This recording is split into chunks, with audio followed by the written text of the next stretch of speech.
only scary part was this road right here. Yeah, because she needs to ride. I see you like dogs. Well, they're mine, they're his, they're hers, and then the neighbors. The neighbors. And they do good just on hay. They don't even eat as much as Blackie. Once they're over being babies, we grain when they're babies. Mm-hmm. But once they only get grain when they work.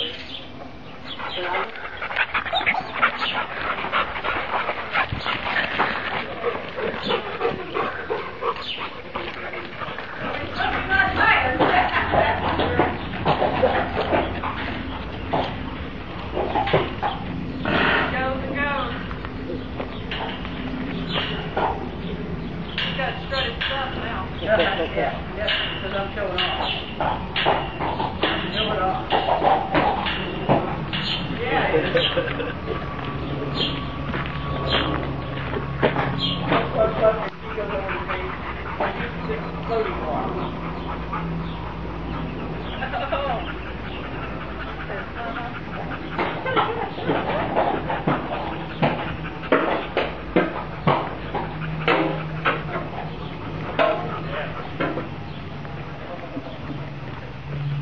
Usually with the tallest ones,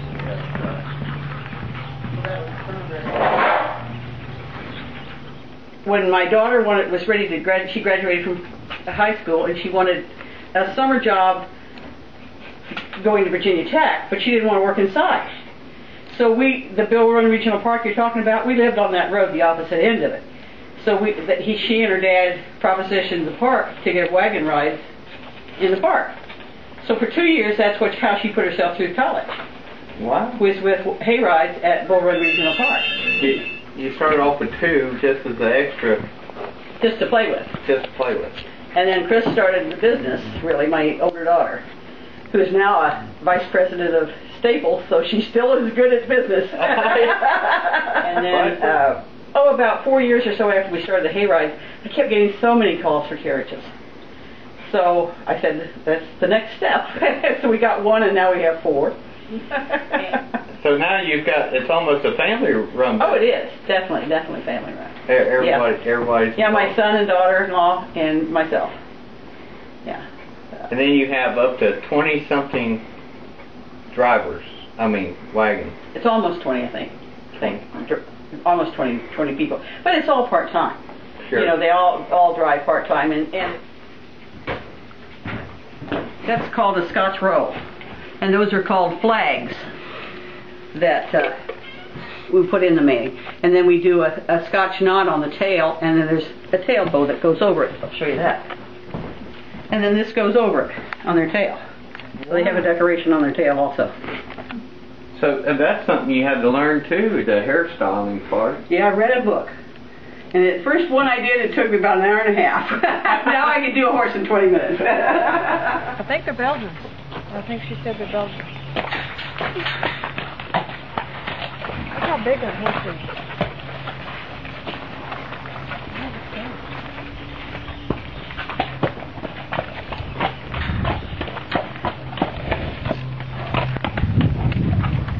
And that one's even taller.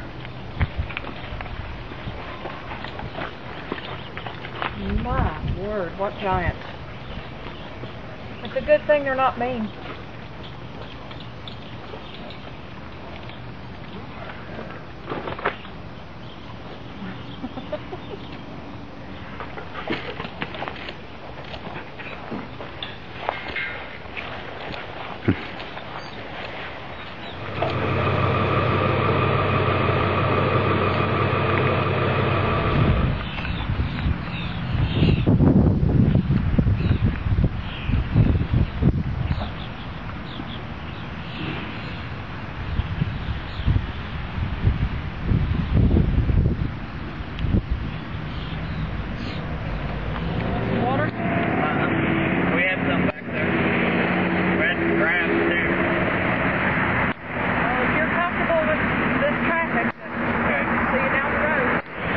That's Jeb Stewart, and right the other side of the creek over here was Catlett Station. That's what this was called in the Civil War.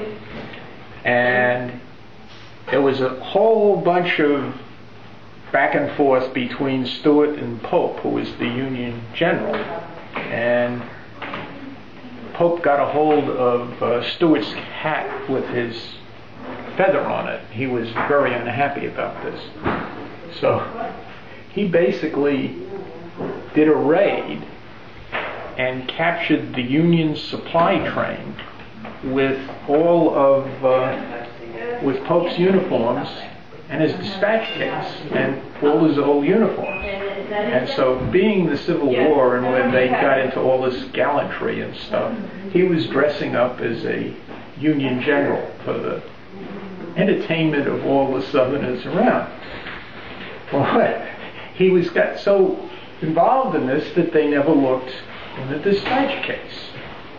Within the dispatch case was all the Union plans for the next part of the war. Well, by the time the train didn't get back to the Union, they sort of figured out, hey, Stewart's got the plan.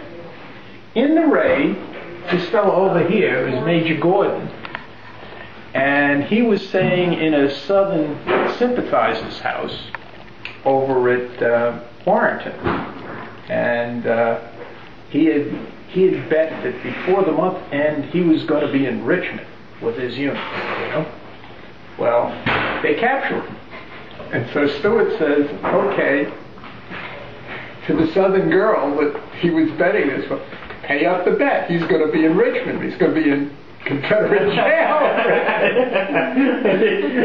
He's not going the way he wanted to go. And so at the end of it, he shared the craft of bubbly along the thing. And they thought, well, he's a pretty good guy, you know. And they played all these games. But then 2 days later, they finally look at the dispatch case, and that's all the plans. Of course, by this time, the Union had figured it out. Oh.